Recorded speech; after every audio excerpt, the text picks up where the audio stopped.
Hoje a gente vai falar... não vai falar sobre um assunto, um transtorno específico, mas a gente vai falar sobre uma alimentação saudável. E tudo que a gente explicar aqui hoje, óbvio que vai ter o fundo de maior impacto para crianças e adolescentes. Mas vocês vão entender que a gente não vai falar coisas absurdas e difíceis. Eu quero que as perguntas absurdas e difíceis cheguem até a gente para a gente poder dialogar e chegar a um senso comum. Mas a Júlia veio também trazer justamente o que a gente quer ir contra, que não se faz reposição ou retirada de nada sem ter a devida indicação, porque tudo dentro da nossa fisiologia, do nosso equilíbrio, tudo é importante, inclusive para o nosso neurodesenvolvimento. E agora, Neurolenders, começando o 9º episódio do nosso Neuropod. Está aqui a doutora Júlia Albuquerque. Doutora Júlia, o palco é seu, apresente-se. Bom, gente, então boa noite. Obrigada pela presença de todos e pelo convite. Fiquei muito feliz, mesmo estando no Rouca. Eu falei, não, vou dar um jeito de estar lá. Bem, então, meu nome é Júlia, tá? Eu sou médica, então sou pediatra, né? Fiz a minha formação de pediatria no Hospital Jesus. Depois fui conhecer a Anid lá, trabalhando como staff. E fiz a minha especialização em nutrologia pediátrica lá na UFRJ, no PPMG, que é onde também a gente trabalha. Agora eu continuei lá trabalhando um tempo também no ambulatório, que é um lugar que eu amo, mas agora em função da minha gestação, né, filhos, eu resolvi dar uma parada, mas eu pretendo voltar, que é um lugar que eu sinto muita falta, que eu aprendo muito. Assim, a gente sabe que lá é um lugar que a gente, né, aprende muito. E estamos aí para falar sobre alimentação, que é um tema que eu amo, dentro da nutrologia. Acho que conforme a gente for conversando, eu vou explicar também um pouquinho o que é a nutrologia, né? As pessoas também têm muita dúvida. Então, acho que isso é uma coisa importante também para a gente falar. Tá bom? Estou muito feliz. Muito bem. E então, Júlia, assim, eu vou ler um pouco, né, umas dúvidas que eu tenho para te passar. Uhum. E assim, você acha que hoje em dia, né, e considerando que tantas crianças, adolescentes, adultos, com ou sem transtorno, elas se alimentam de forma inadequada. A gente vê que na evolução humana está cada vez Sim. mais errado, muito erro alimentar. Você acha que é pertinente quando um pediatra ou um clínico geral, né, perceba um erro alimentar, uma coisa pequena, um desvio mantido mais pequeno, você acha interessante fazer um encaminhamento já para o nutrologista infantil? Tá, essa é uma pergunta excelente. Eu acho que, na verdade, assim, quando o profissional de saúde ele tem já uma pulga atrás da orelha, eu acho que é assim, manda que depois a gente avalia, né?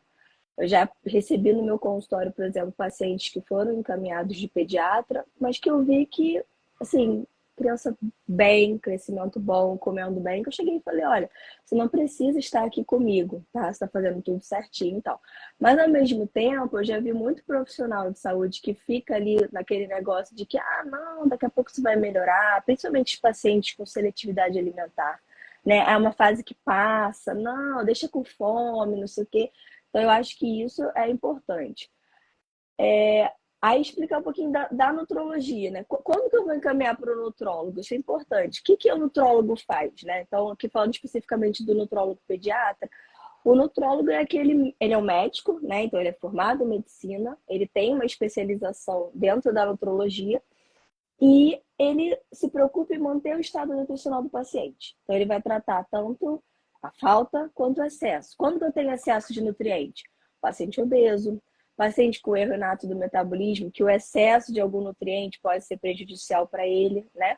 Ou paciente que tem um risco de ter deficiência nutricional. Então, um paciente que tem uma ressecção intestinal, um paciente com cardiopatia, que tem uma demanda energética ou de alguns nutrientes específicos, né, maior, até crianças saudáveis. Então, uma criança, por exemplo, uma criança vegana, uma criança que é uma criança saudável, mas uma criança que tem um risco, né, por uma alimentação mais restrita, de ter Uhum. deficiência de algum nutriente. Um atleta, por exemplo, uma criança atleta que tem uma demanda muito grande, é um indivíduo saudável, mas é um indivíduo que tem um risco maior de ter deficiência.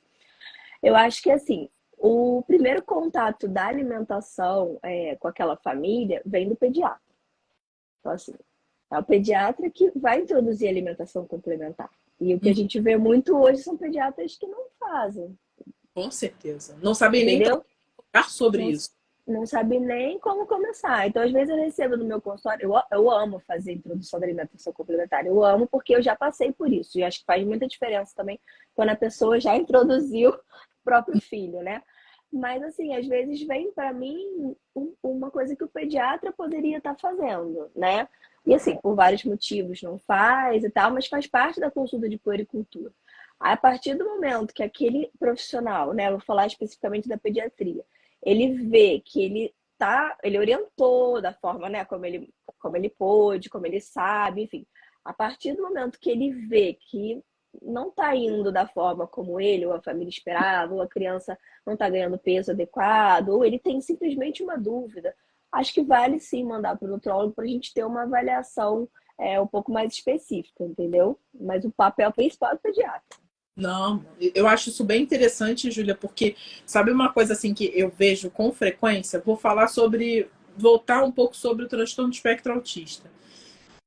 Eu já vi muitos discursos de muitos pediatras que, cara, eles têm o poder na mão, inclusive da parte clínica. Ah, Sim. e meu paciente, ele tem o diagnóstico de TEA, ele não é celíaco, ele não tem intolerância a glúten, né? E por algum motivo,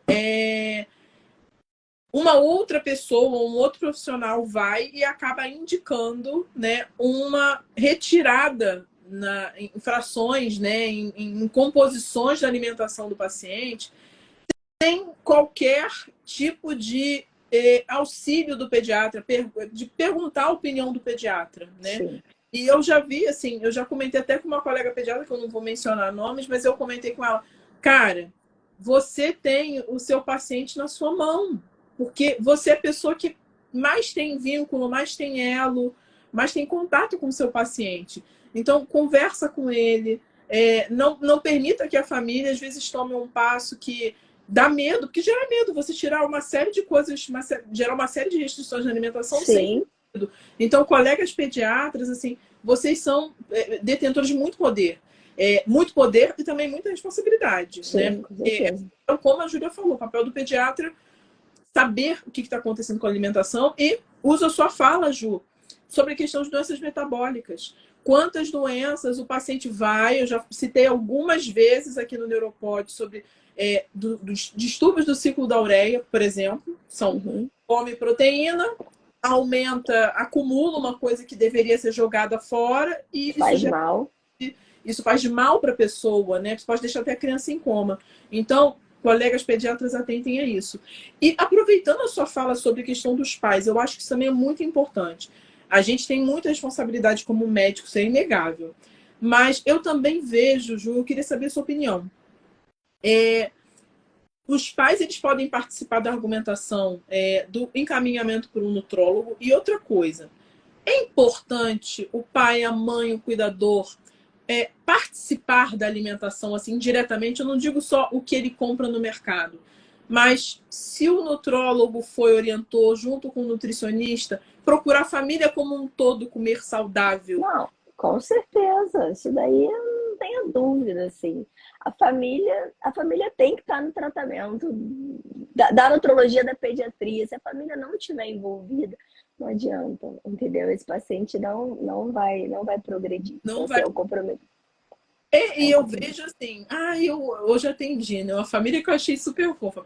Ai, a Nidia, ele não come nada. Mas também a gente não come nada. Eu falei, e foram por. Eu acho que meu filho é seletivo. Eu falei, olha só, primeiro passo. Ninguém é obrigado a comer tudo. Mas não queira que um bebê, ele é um bebê, né? Tem 3 anos, coma. Se vocês não sentam e não mostram para eles, como pais, como fonte de referência, que vocês não comem legume nenhum. Aí eles Não vai ficaram. ser. A gente vê à toa, doutora. Eu falei, não vê à toa, mas tem que ter isso na cabeça, né? Acho que é muito importante Sim, falar sobre isso, porque isso sim, parece que não é uma realidade. Parece que a gente vive numa realidade virtual. com certeza. Não, e aquilo também do comprar, né? Às vezes eu atendo muito paciente obeso. E aí eu tô conversando lá com a criança, assim, com os dois, né? Porque a conversa, né, de criança não é com a criança, é com a família, né? Aí eu falo, não, que não pode, isso aqui faz mal, não sei o quê, não. Aí a mãe fala assim, tá vendo, meu filho? Eu falo pra ele, mas ele não, tipo assim, mas ele continua comendo. Aí eu só penso assim, eu falo com toda delicadeza, eu falo, mas quem compra? Quem bota dentro de casa? Ele não tá trabalhando aí. No dia que ele trabalhar, a senhora não precisa vir aqui. Entendeu? Então, assim, acho que falta os pais e cuidadores, né? Eles se responsabilizarem um pouco também por aquilo, né? Muito E importante. trabalhar junto. É. Ótimo, ótimo. E assim, por que que hoje também a gente está conversando? Eu ainda também sinto uma minimização sobre a questão de erro alimentar, sobre a questão de seletividade alimentar, até mesmo sobre transtornos, né, alimentos, o TARI, né? E o que que eu percebo uma minimização? Parece que não se alimentar bem ou se alimentar em excesso de forma inadequada não trará malefícios, exceto hipertensão. As pessoas só têm essa noção. Ah, não, não, isso vai dar pressão alta, sal da pressão alta e açúcar Uhum. e diabetes. Você já atendeu, assim, alguma criança ou algum adolescente que tenha tido algum impacto importante por alguma deficiência vitamínica, por exemplo?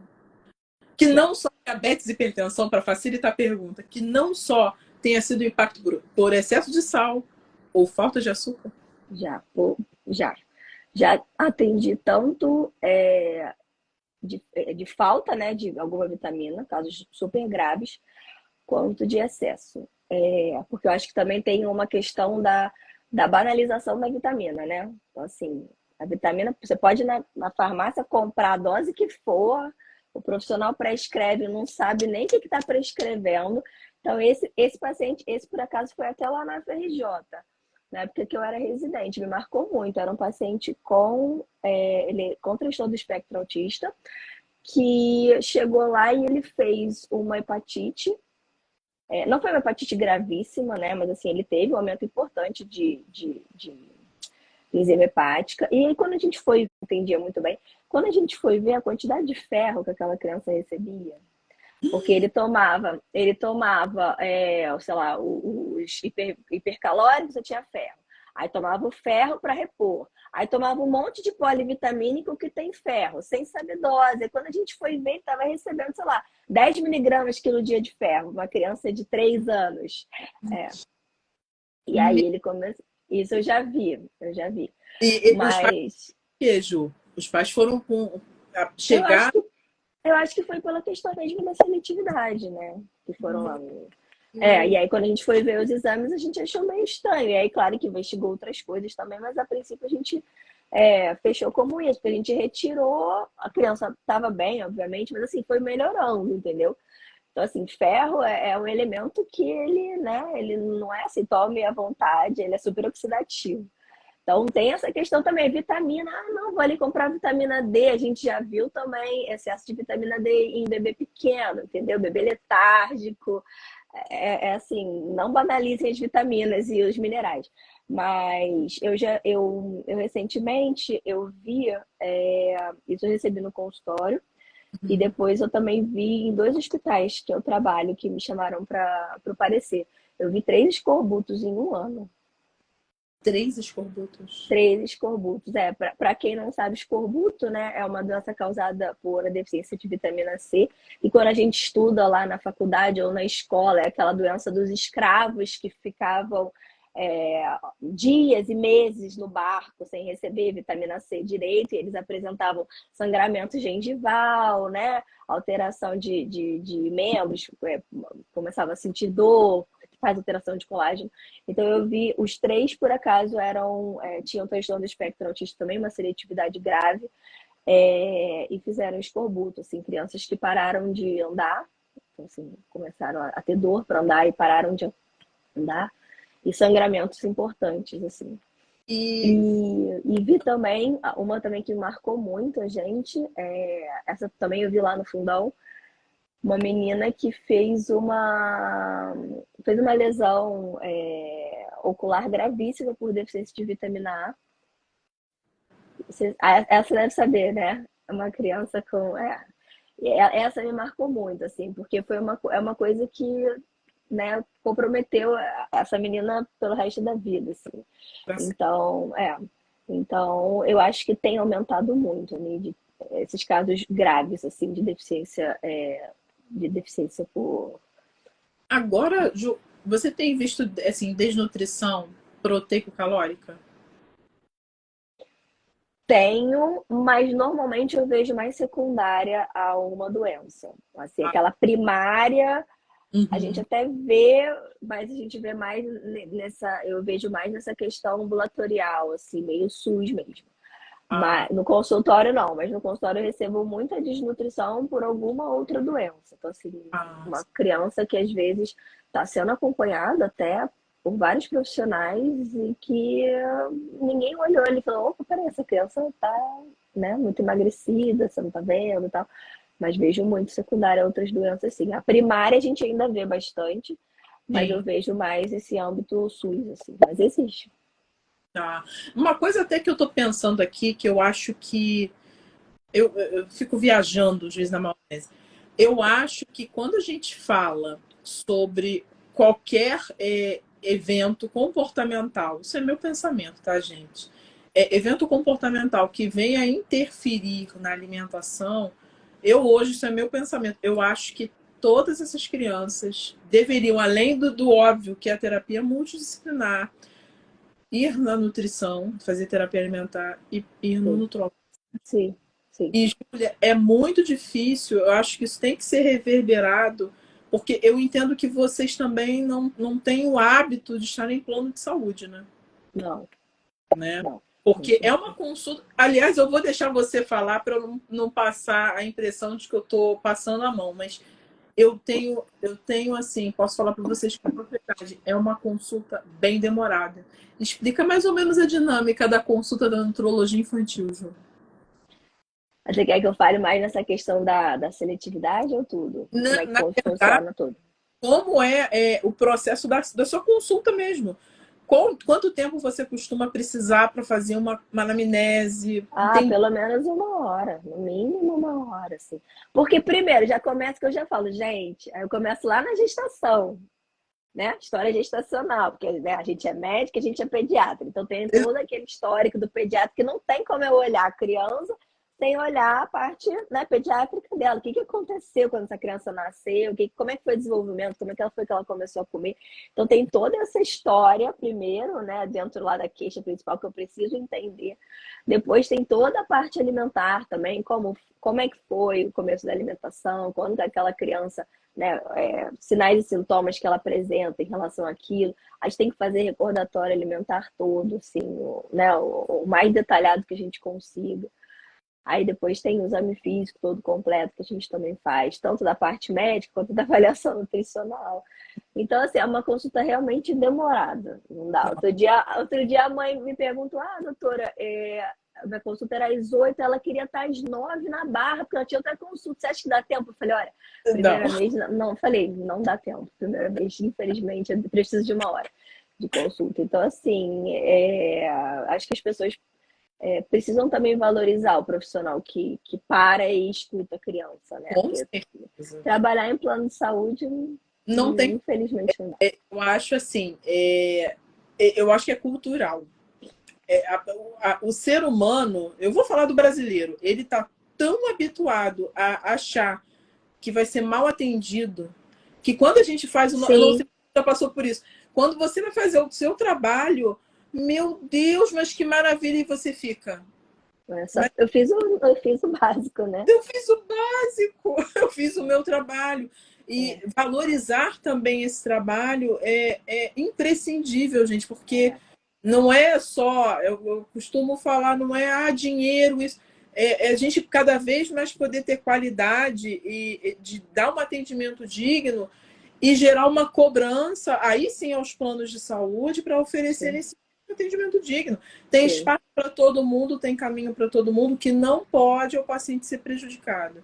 Porque não dá exatamente. para o neurologista e para o nutrólogo fazer um trabalho a, sei lá, em ritmo impossível, né? Porque a Não, gente não tem como. vai fazer coisas que vai deixar de fazer ou vai fazer coisas que vão acabar Sim, trazendo ao mal ao paciente, né? sim, com E certeza.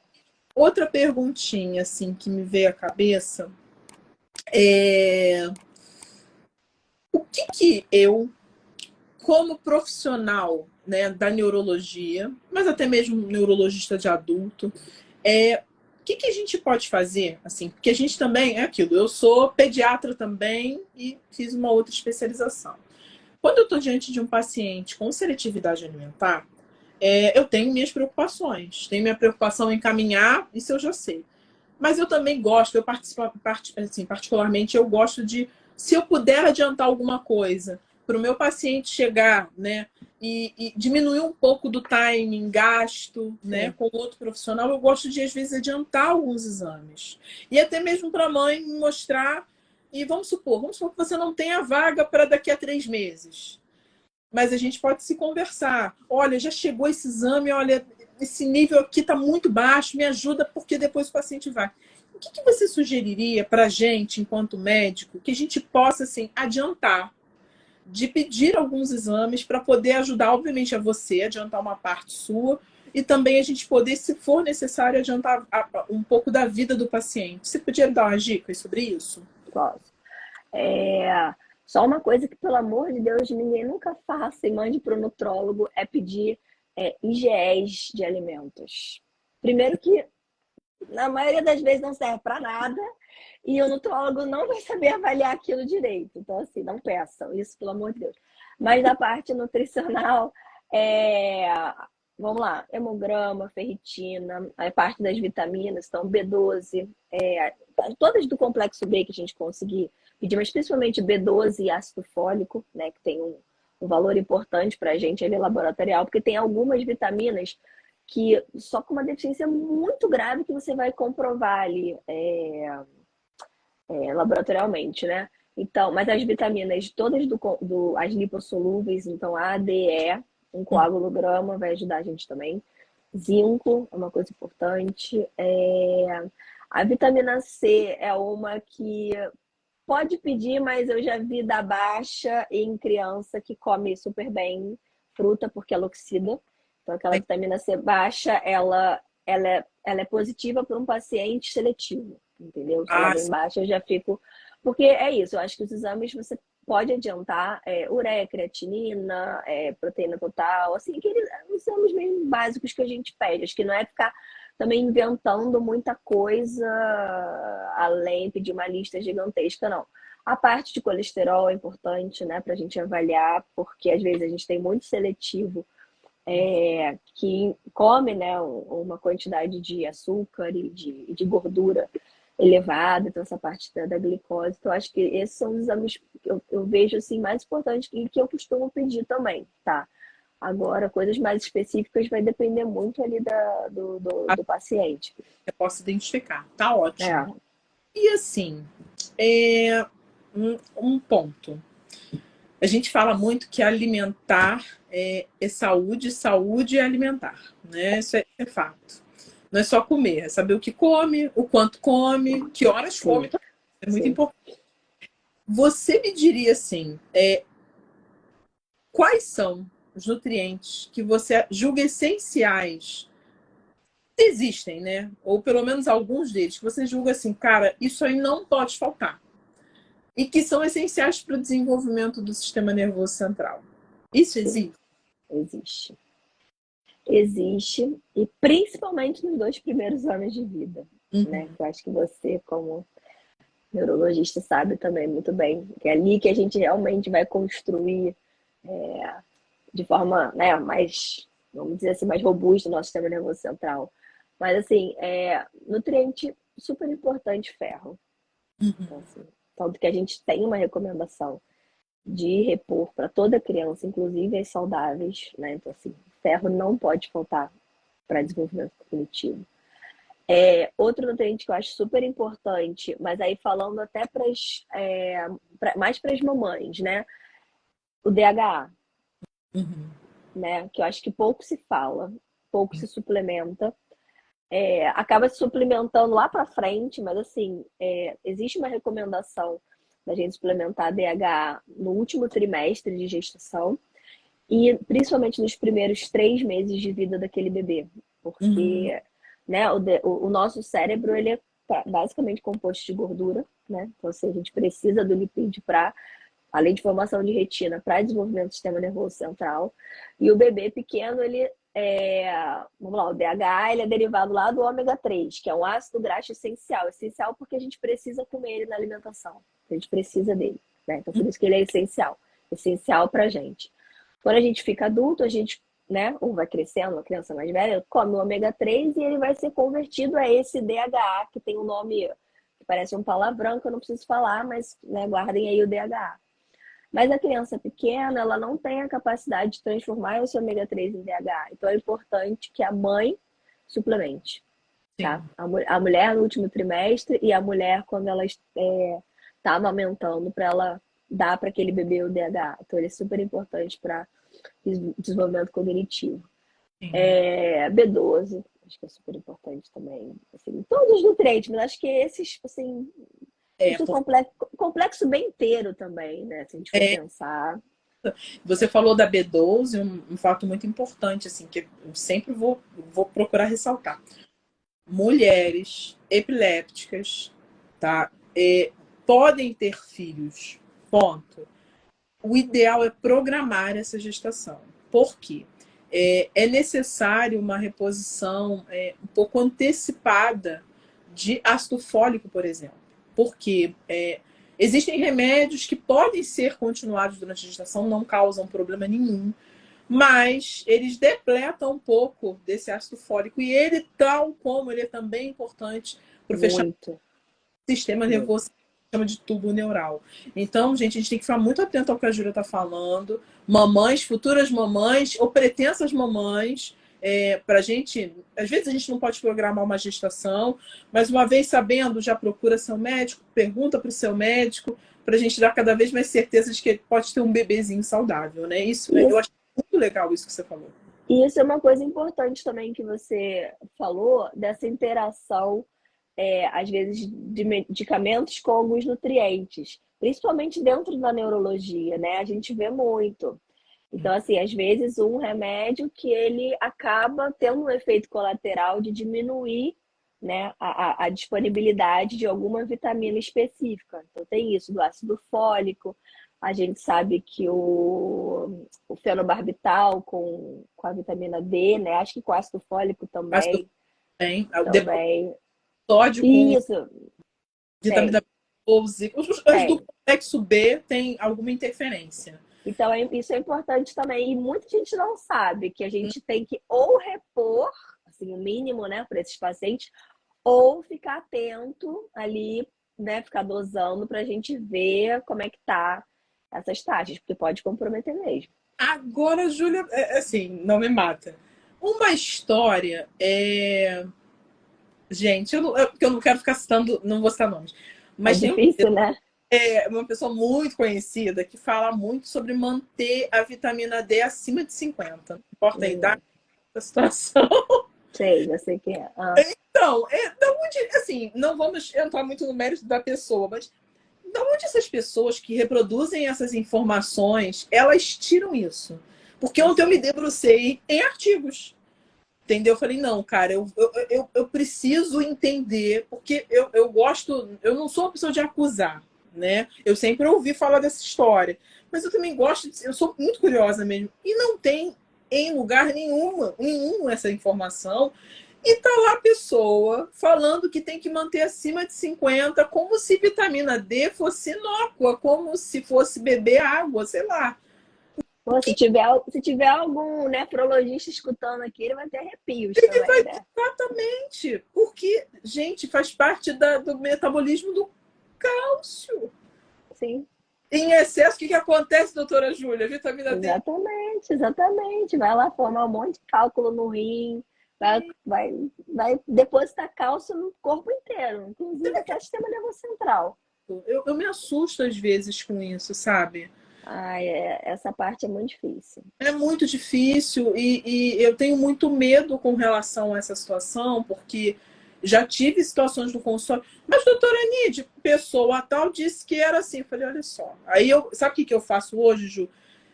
Quem quer? Eu vou, pego o artigo, não me interessa como é que tá, falo, ó, lê aí. Só que eu não pego sobre é bom, altas doses de vitamina D salvam a vida não, isso não existe. Agora existe muito, altas doses de vitamina D causam uma série de complicações. Não é à toa que existe profissional como você que tem que ter o traquejo e o manejo diante dessas complicações. Porque às vezes o paciente ele precisa repor aquilo, às vezes ele elimina aquilo com dificuldade, e aí?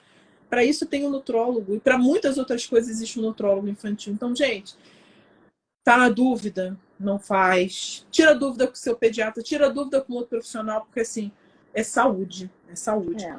E você me falou sobre o sistema nervoso central. Antes até de eu ler uma pergunta que alguém fez aqui.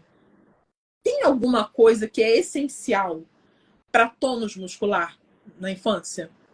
Que você julgaria assim, eu acho que a gente pode pesquisar ou repor para melhorar um pouco o tônus muscular ou não? Mas aí você diz numa criança que já está com hipotonia, ou para manter mesmo. Na verdade, uma criança, vamos pensar numa criança que já tenha já uma hipotonia e que já tenha toda a assistência adequada, né? Faça lá sua fisioterapia, se necessário sua psicomotricidade, mas você julga que, poxa, talvez a gente possa fazer algo mais. Existe alguma coisa que você, enquanto nutróloga, possa ajudar para tentar proporcionar um pouco na melhora desse tônus muscular? Sim, acho que o primeiro ponto é o aporte proteico, né? A gente vê se está adequado. Mas daí, falando especificamente de tônus, eu acho que a carnitina é importante a gente pesquisar. Está muito relacionado também à fraqueza. E às vezes tem trabalhos mostrando, não sei se você também já leu sobre isso, sobre o uso de creatina em criança para melhorar o tônus muscular. Assim, eu já vi resultados bons, dependendo do tipo de patologia, assim. Mas claro que nada funciona sozinho, né? Tudo depende de vários fatores, assim. E claro, para tônus a gente precisa do cálcio, porque é o sistema músculo-esquelético, então a gente precisa estar também, né, com a aporte de cálcio adequada, aporte de vitamina D dentro do limite, o magnésio precisa estar bom também. Então, assim, tem muitos nutrientes que são importantes ali nessa questão da contratividade muscular, mas o que me vem à cabeça são mais esses, assim. Não sei se você pensou em alguma coisa específica que você tem visto. Não, não, não. O que eu até super top, você super tirou minha dúvida. A questão da creatina eu vi, no entanto, não tenho experiência com isso. Assim, Aham. me preocupo só também da gente acompanhar bem, acredito eu que tem que ser muito, muito bem acompanhada por conta mesmo da função renal. Mas Uhum. eu penso que traria muito benefício em pacientes com doenças neuromusculares. Isso é meu. Sim. Eu não sei, porque assim, gente, só para trazer um eixo. Hipotonia é o tônus, é o estado da contração do nosso músculo, mesmo a gente relaxado. A gente relaxado não fica todo jogado, né? A gente tem que manter um controle do nosso corpo, vamos colocar assim. E a depender, você pode, de uma forma não normal, ter um tônus muito grande, que é a hipertonia, não ter tônus nenhum, que é muito grave, muito raro, que é atonia, A de ausente. E nós temos a hipotonia, que é um tônus abaixo do esperado. Dentro da hipotonia, ela pode ser central, do sistema nervoso central, né? Ou da medula, né? E pode ser periférico, que vem dos nervos, do músculo, de uma coisa chamada placa motora e de uma área pequenininha que tem na nossa medula espinhal. Eu entendo que a hipotonia central, eu acho que talvez não funcione muito, né? Sim, sim. Acho que hipotonias de músculo, talvez hipotonias de nervo periférico, de outras estruturas periféricas, talvez tragam benefício. Eu acho bem interessante depois a gente discutir mais sobre isso, porque eu Sim. tenho pacientes com doenças neuromusculares e até mesmo, talvez, algumas crianças com transtorno de desenvolvimento como TEA. Porque é curioso, às vezes a gente percebe que o paciente com TEA, ele é hipotônico, a gente entende que pode ser central, mas às vezes muitos deles têm reflexo diminuído. E você pede a enzima do músculo e vem normal. Então, talvez, ó, pode ser uma coisa que a gente pode discutir, Não, né? com certeza. E eu sou fãzaça de creatina, assim, é uma das minhas paixões. Então, assim, eu sempre tô lendo e tal, mas eu confesso que, né, de repente fazer um trabalho, de alguma coisa mais assim. Mas tem assim, ela tem implicações em não só para quem faz esporte, né, mas em doença também. Para o idoso a gente usa muito, algumas doenças neuromusculares podem ser usadas também de forma segura, desde que acompanhada, entendeu? Legal, legal. Não, foi show.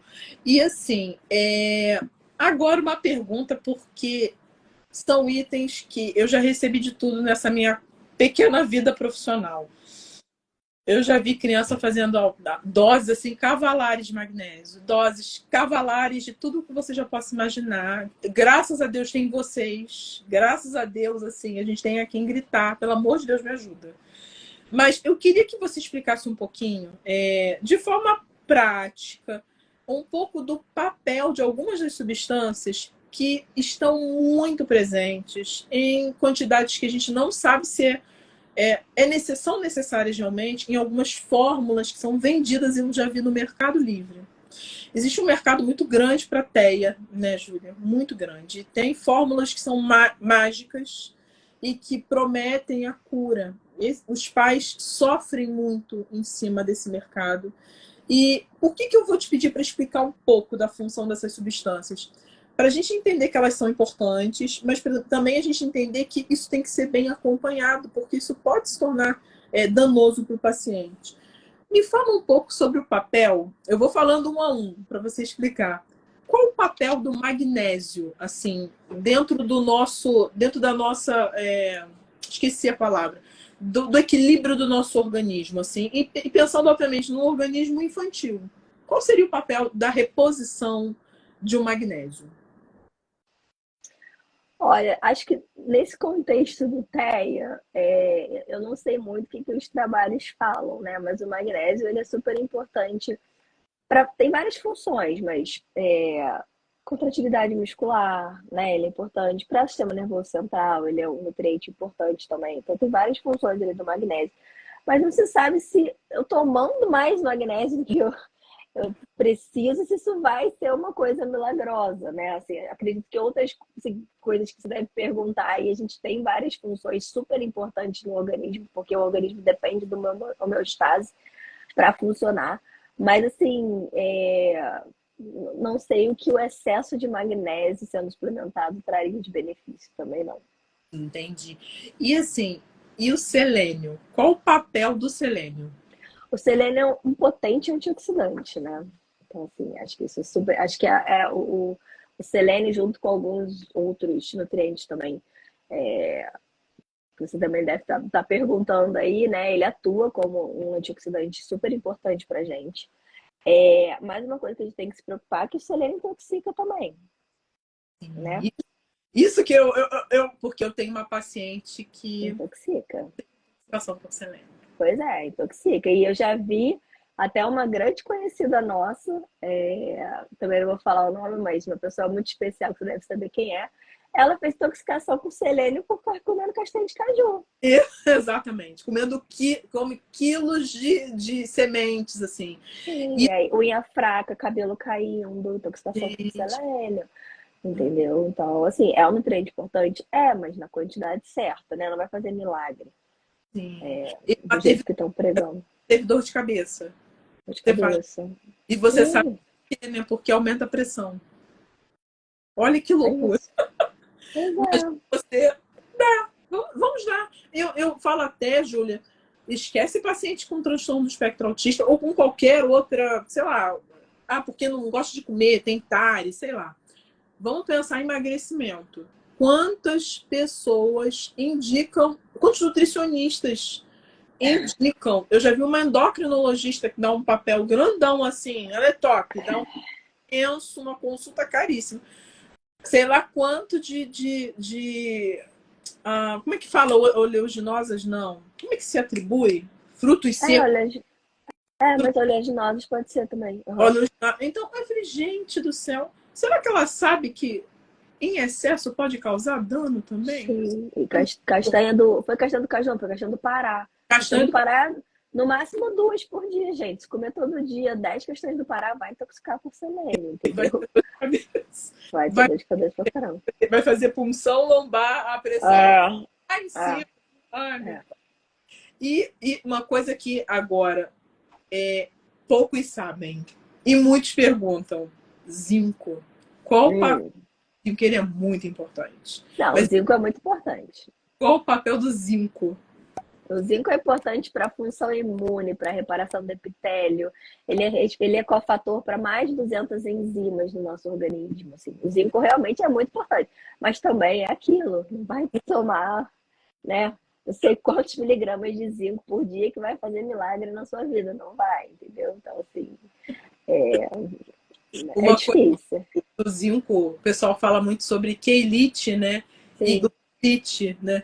Porque glossite como é que eu posso explicar? É uma inflamação na língua, né? E quelite é aquele mascarinho no canto da boca. Isso é deficiência de zinco, tá, gente? E uma coisa da glossite, eu tenho um paciente assim, ele já tá grandão já. Eu fui examinar ele, ele tem TEA, né? Seletivo grave, grave, grave. Aí, não, doutor, ele tem esse desenhão na língua de agora para cá. Eu falei, sério? Isso afeta paladar, gente, porque a papila sim, não tá legal, não está funcionando sim. bem. Então, papais e mamães, aquelas mascadinhas no canto da boca, linguinha assim meio parece estar inflamadinha, ou aquela coisa que o pessoal chama de língua geográfica, não é esse o termo? Isso, língua geográfica. Ficar alerta, perguntar ao médico que acompanha, porque pode precisar sim passar pela avaliação da nutrologia. Provavelmente. Tem até alguns trabalhos que mostram, né, que em pacientes com seletividade, a reposição de zinco poderia, né, melhorar alguma coisa, mas é justamente por isso, porque deve ter deficiência, não sente gosto de nada, começa a repor e aí melhora a sentir Aí, melhor. gosto, né? Sim, sim. Mas tem trabalho. A Bárbara Canto perguntando. Eu acho que isso é uma pergunta mais. Não é tão voltada para você, Júlia. Como a É, motricidade pode auxiliar no processo alimentar? Olha, a psicomotricidade em si, ela vai trabalhar alguns eixos que são eixos de equilíbrio, eixos de controle do corpo, eixos de consciência corporal, né? Então, isso vai tender, na verdade, não atuar diretamente na seletividade, no processo da terapia alimentar. Só que indiretamente a gente percebe uma redução de ansiedade importante desse paciente e uma propensão dele a ter novas aceitações. Ou seja, não é algo diretamente relacionado, mas pode vir a ser benéfico. O que é, eu costumo falar, Júlia, também é que quando a gente acompanha a seletividade, qual é o isso que eu falo. CARD, o padrão ouro, o que a gente precisa priorizar? Se a gente pensar, todas as terapias podem vir ajudar o paciente, que é uma coisa boa, mas é um paciente que precisa ter vida também, tem que ter timing para fazer outras coisas, ser criança, ser adolescente. Na minha opinião, depois Julinha também pode me cortar. Primeiro, terapia alimentar com nutricionista. Segundo, tem que estar com a nutrologia infantil, isso é fato. Tem que estar também junto à fonoaudiologia e fazer integração sensorial, porque no Total. final das contas, a integração sensorial vai proporcionar um trabalho dessas sensações, dessas respostas que o indivíduo recebe do ambiente, que podem trazer algum tipo de incômodo, de desconforto para ele também, tá? Então, basicamente assim, é bom? Mas acho que existem outras prioridades que podem assistir também esse processo de seletividade alimentar. E só falando um pouquinho da seletividade, eu acho engraçado porque muita gente me procura como se eu fosse assim, eu tivesse um segredo para tratar a seletividade alimentar. E aí eu falo para os pais, eu falo, olha, o meu papel aqui hoje eu sou a porta de entrada de vocês, porque o tratamento de terapia alimentar nunca é feito sozinho. Nunca, nunca de seletividade alimentar. Não tem como você tratar uma seletividade. Se você tratou uma seletividade sozinho no consultório, é porque não era seletividade alimentar. Claro que Porque é algo muito complexo, muito que depende de vários profissionais. O nutrólogo tem o papel dele, o nutricionista tem, como você falou, exatamente. Entendeu? É um trabalho de formiguinha, né? Na maioria das vezes. E não tem como tratar seletividade alimentar sozinho. Sim. Até o Tino Conti falou que acho que de forma indireta e lúdica, acredito que a psicomotricidade pode ajudar. Sim. Sim, Tino, pode. E, inclusive, essas outras terapias, elas usam essa abordagem. Uma coisa que a Renata Lourenço me ensinou, eu já tinha visto, mas saber isso na prática, na realidade, eu tenho outra visão, outra interpretação. O quão é importante a confecção dos pratos. Então, o quão é importante a criança brincar com o alimento, o quão é importante a criança fazer parte ali da confecção desse alimento. Com certeza. Brincando, né? Porque a gente, enquanto criança, a gente cria associações positivas, não é com adulto falando sério pra gente, muito pelo contrário. Se fosse eu criança, falou sério comigo, né? Então, a brincadeira, esse processo lúdico, ele é parte já da visão terapêutica multidisciplinar. Então, assim, a psicomotricidade vai ajudar? Vai.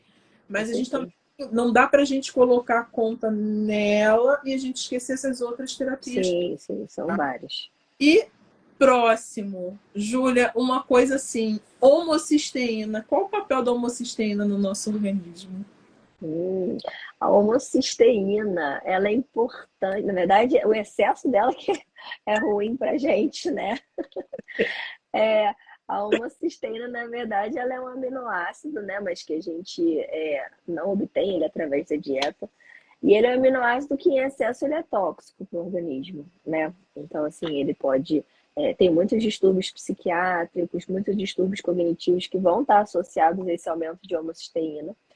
E ele pode ser também um sinal para a gente de que está faltando outro nutriente, como B12, ácido fólico e B6, porque eles são importantes para a gente retirar essa homocisteína do nosso organismo, né?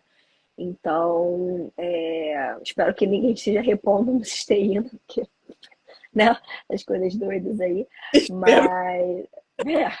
mas assim, eu acho que ele é um marcador importante nesse sentido, assim, né? Se a gente dosar, a gente vê uma criança que tem algum distúrbio comportamental, algum distúrbio psiquiátrico, ou uma criança que tem alguma seletividade que a gente está vendo, né, que não está ingerindo B12, ácido fólico de forma suficiente, eu acho que é importante a gente dosar a homocisteína para a gente, né, enfim, ver. A Bárbara Canto escreveu, vou tentar explicar. Tem um paciente de 6 anos com seletividade alimentar grave e está acima do peso. A equipe multidisciplinar tem muita preocupação com ele, pois o mesmo não come... peraí. Não come nada, só... Deve ser só aceita líquido? Eu não sei. Pode ser. Olha, fala aí. Eu tenho um paciente muito querido, que inclusive é meu paciente da Renata, que ele tem seletividade alimentar gravíssima. Ele foi um dos que fez escorbuto, né? Muito querido, uma mãe, nossa, muito querido. E ele é obeso. Então, assim, é super difícil. E depende também do tratamento todo multidisciplinar. Porque como é que você vai tirar um alimento de uma criança? Então, assim, tem outras coisas que a gente também tem que pensar ali dentro, né? A gente vai repor o que está faltando, mas de repente, qual foi uma estratégia com esse paciente? Começar a reduzir um pouco a quantidade, né? Por exemplo, ele comia muito biscoito maisena. Então, assim, a gente foi, vamos tentar quebrar o biscoito, né? Ao invés de dar o inteiro, vamos quebrar em várias partes. De repente, vai ser a mesma quantidade de biscoito, a gente diminui, mas ele vai ter aquela sensação. Atividade física é super importante. Então, assim, atividade física é uma coisa importante e os pais precisam também estar envolvidos na atividade física. Certeza. Não adianta, entendeu? O pai e a mãe não fazem atividade física. Como é que a criança vai fazer, gente? Ela vai ver quem fazendo, para ela ter, né, para ela ter interesse em fazer o esporte. Então, assim, mas realmente um grande desafio. Então, é aquilo. O paciente obeso, ele também é desnutrido, tá? Então, acho que, assim, é um ponto bem, bem legal você ter colocado isso. E é um paciente realmente muito difícil, porque as pessoas, assim, tá cheinho, não tá deficiente, mas tá deficiente também. Sim, sim. Isso é muito importante mesmo. E, assim, me conta sobre o papel da carnitina. Carnitina. Adoro a carnitina, né? Mas carnitina também é uma coisa, gente, que não suplementem sem Enfim, acho que tudo isso você está perguntando, né? Mas a carnitina ela é importante para gerar energia, principalmente para a mitocôndria, né? Então, ela que pega lá a gordura, que a gente precisa do ácido graxo para gerar energia também. É uma molécula que a gente produz no nosso corpo, tá? Então, a gente produz principalmente no rim, é um grande órgão produtor. Então, crianças que tenham algum comprometimento de função renal podem ser crianças que precisam dessa reposição.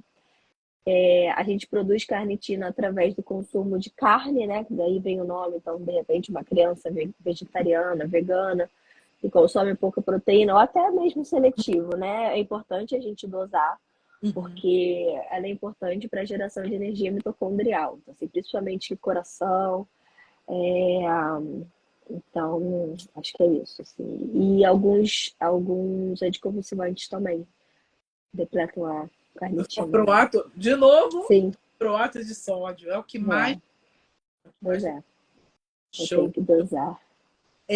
O ômega 3, doutora Júlia.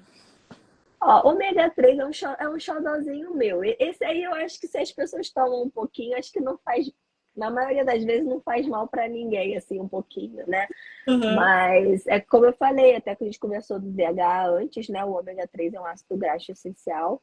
Então a gente precisa dele através da alimentação. Então, ele é importante, ele é anti-inflamatório, ele é importante para o desenvolvimento do sistema nervoso central.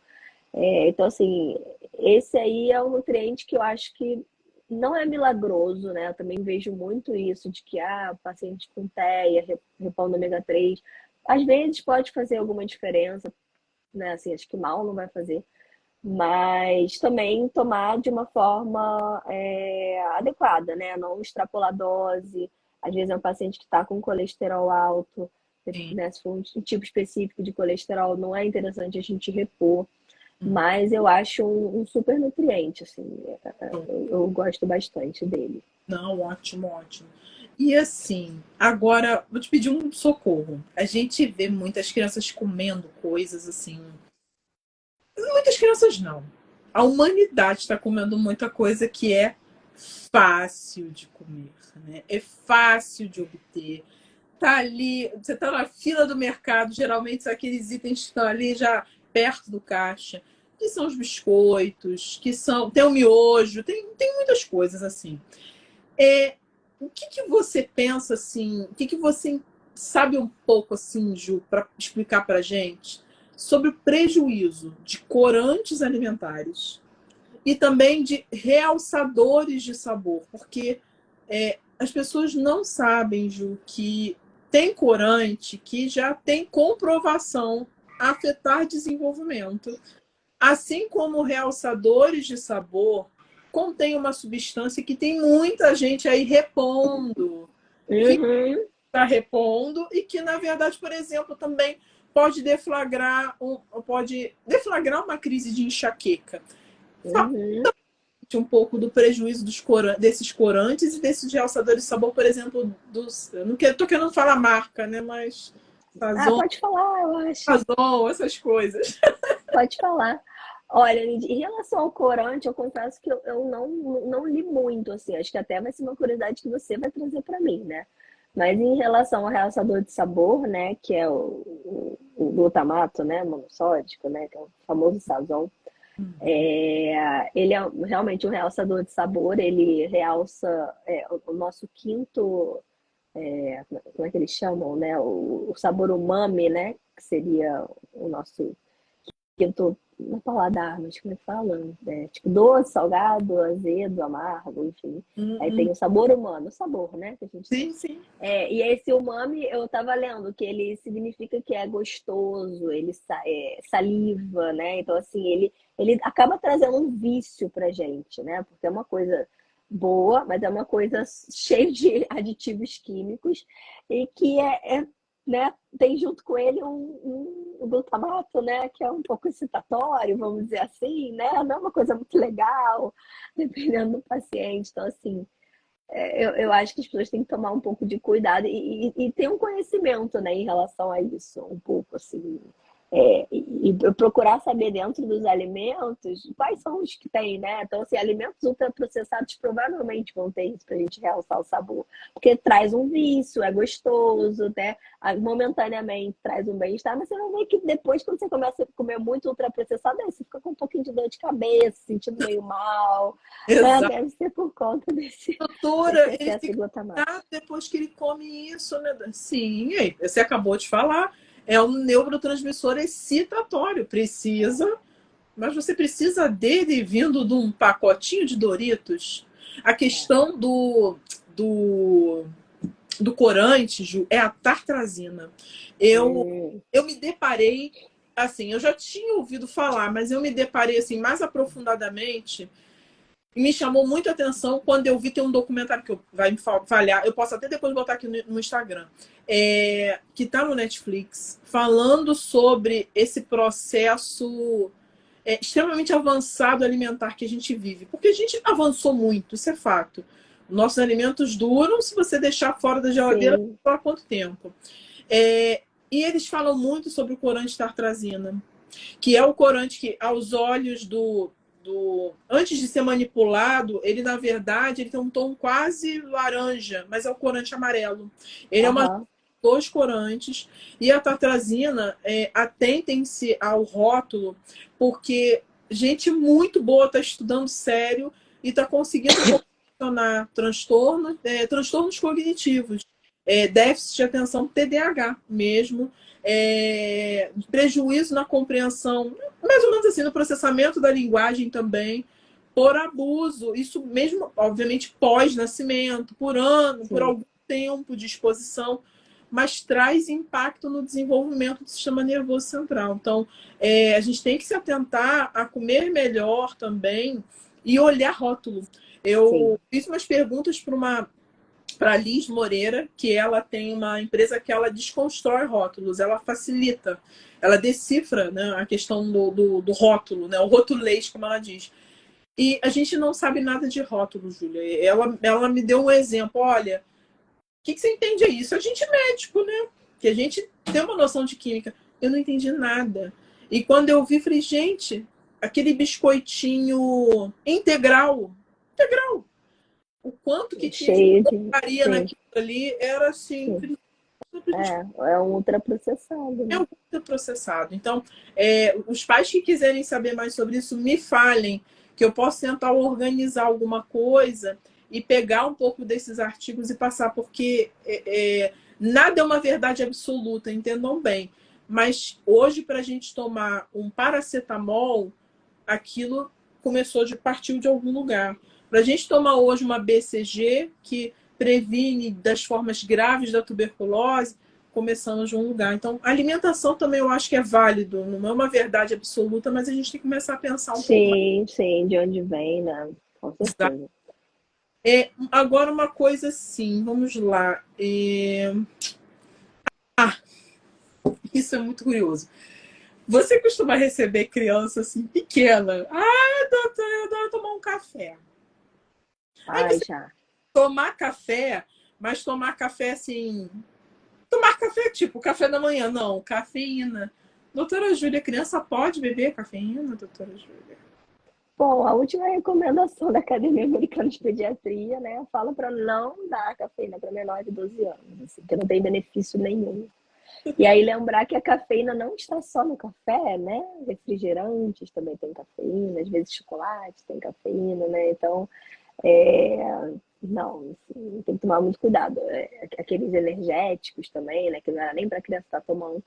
Mas a última recomendação coloca que menor de 12 anos não é recomendado a gente fazer uso de cafeína, não. Não, e às vezes eu já vi assim, na época que eu trabalhava na clínica da família, eu via muito, tipo, a criança pulando, aí ela chegava para mim, a mãe falava assim, doutora, não tem nem remédio para deixar essa criança quieta, não, não sei o que, aí tá.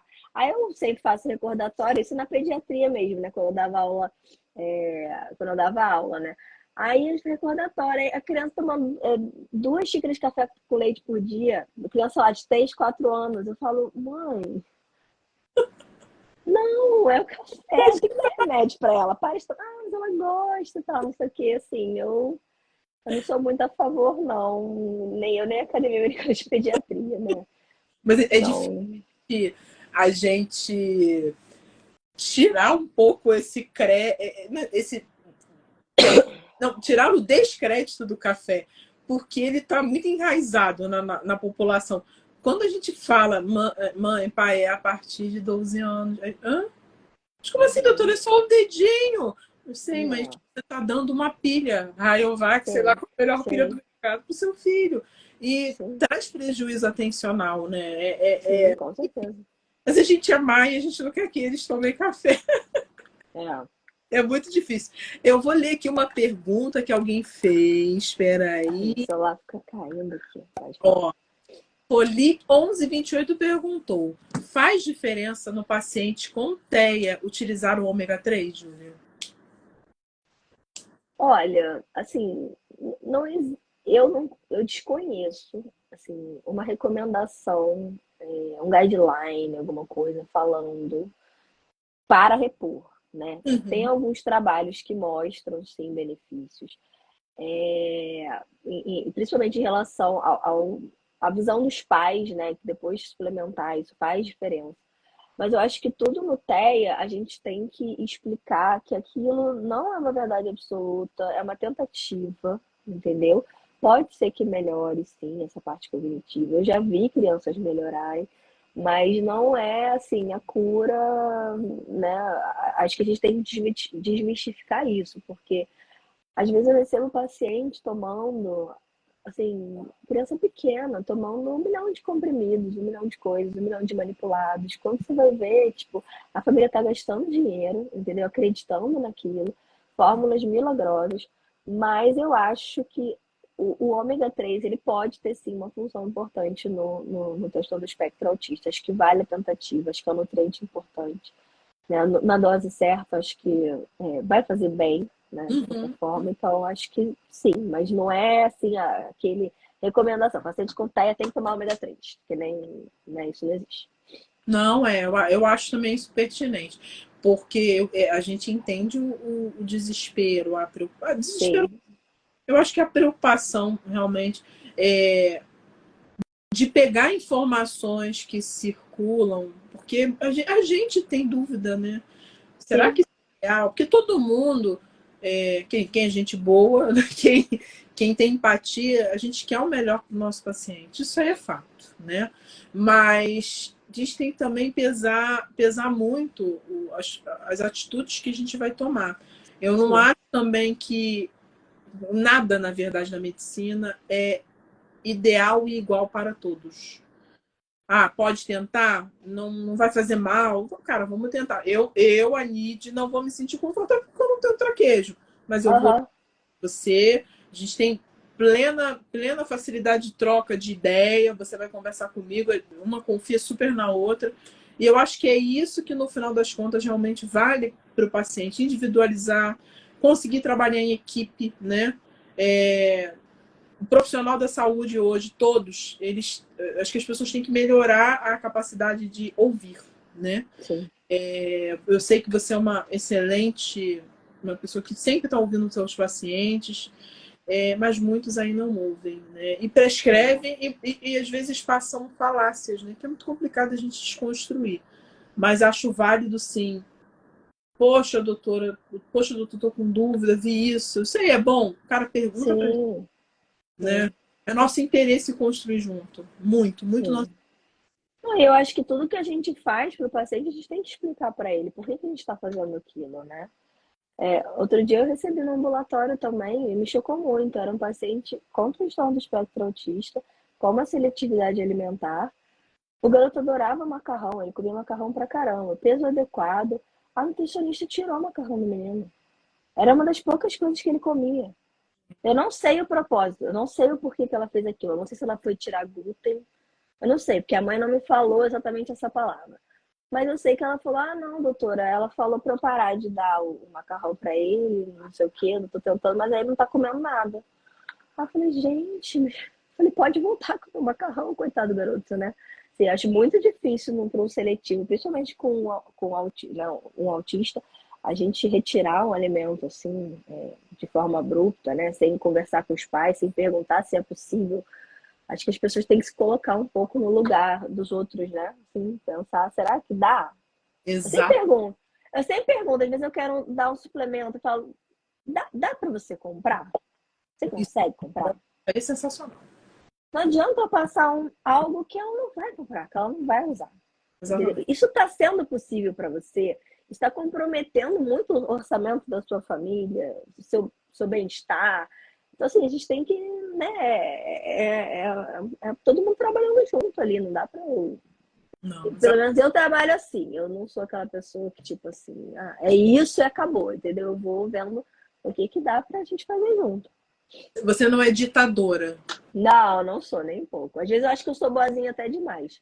Eu devia ser um pouquinho mais ditadora, Ah, mas eu acho que é isso. muito bem como você tá, porque não adianta passar algo que não é acessível. Acabou. Aí talvez alguns falem. Não, mas é só entrar na justiça. Gente, não é não. Passeio entrar na justiça. Não é. Antes fosse a justiça liberar tudo para todo mundo a todo momento. É muito comprometimento, é tempo que se gasta com, às vezes, com uma energia que você pode colocar num outro lugar, né? Sim. Então, vamos deixar para justiça aquilo que é realmente para a justiça. Muito que bem, doutora. Agora, bem, essa aqui não me mate. É. Outra coisa que eu vejo muito manipulação para administrar. Doutora, ó, soube que vai aumentar a inteligência do meu filho, hein? Glutamina e glutamato.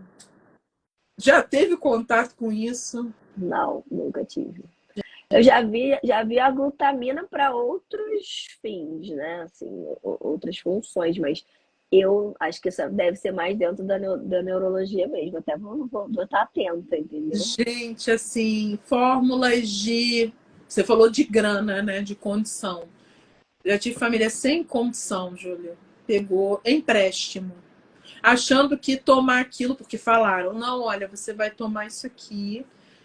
Uma farmácia de manipulação que eu nunca ouvi na minha vida, eu procurei saber, para repor glutamina e glutamato. A criança, do jeito que estava, continuou e ainda me piorou o sono.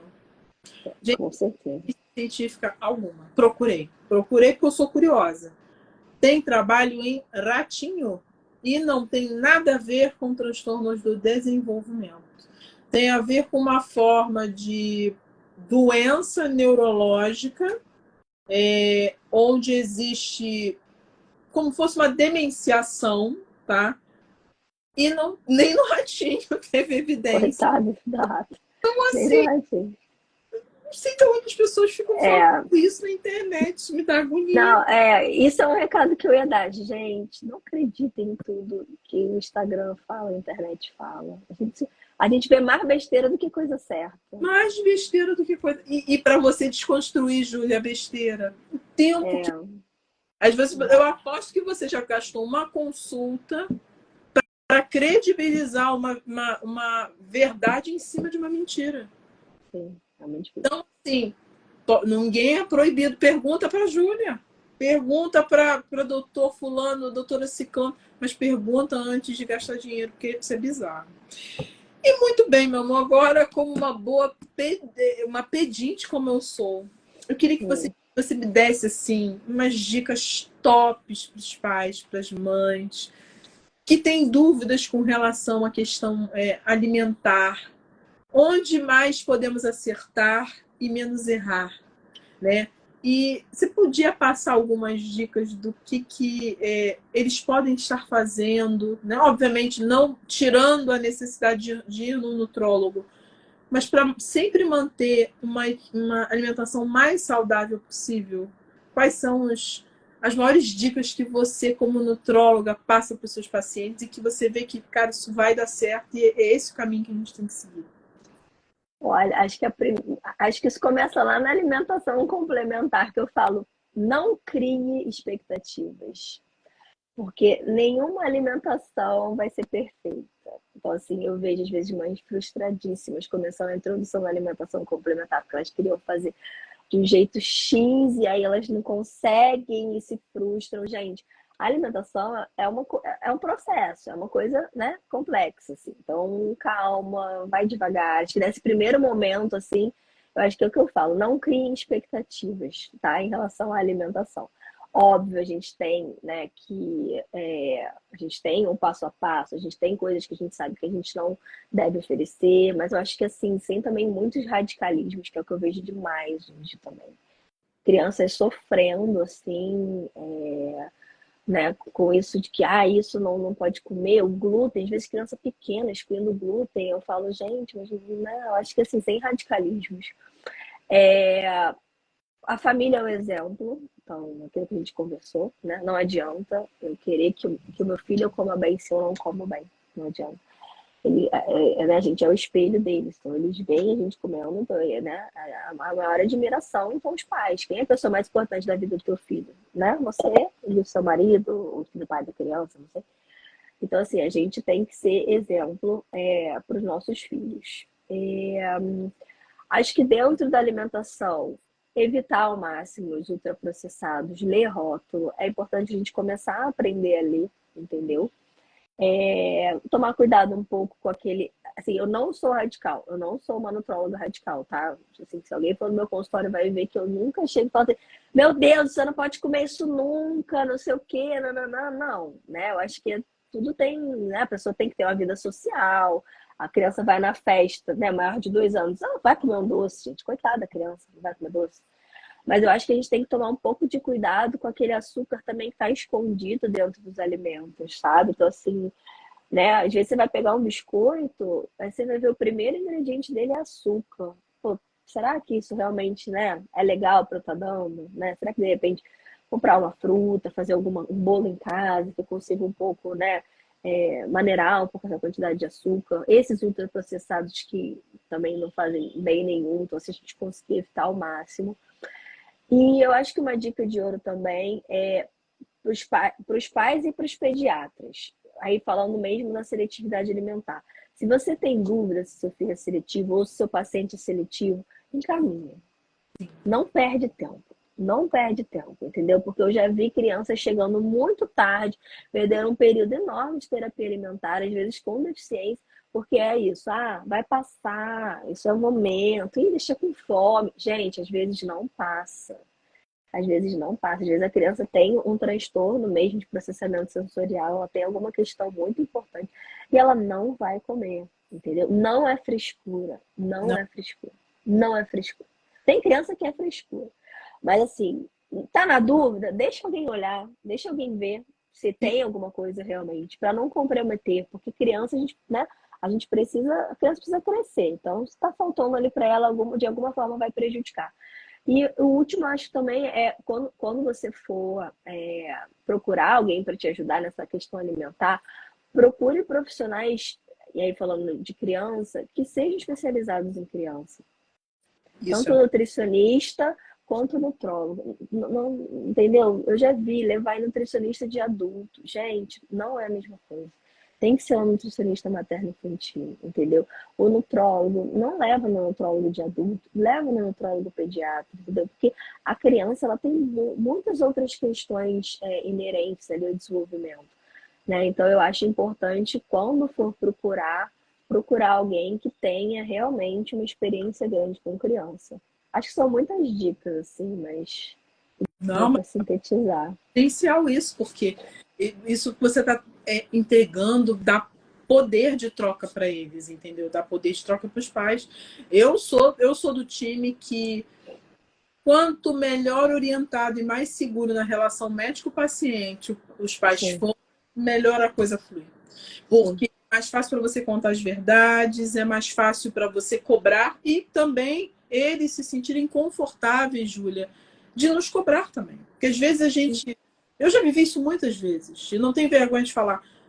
Poxa, consegui resolver aquele problema principal, a gente entra num piloto automático. A gente tem que ouvir o pai, tem que ouvir a mãe, tem que ouvir a avó, tem que ouvir. Por quê? A gente gostaria de fazer isso pelos nossos filhos, né? sim. A gente sempre vai querer o melhor para os nossos filhos, óbvio. Metas tangíveis, né? Mas a gente vai querer o melhor.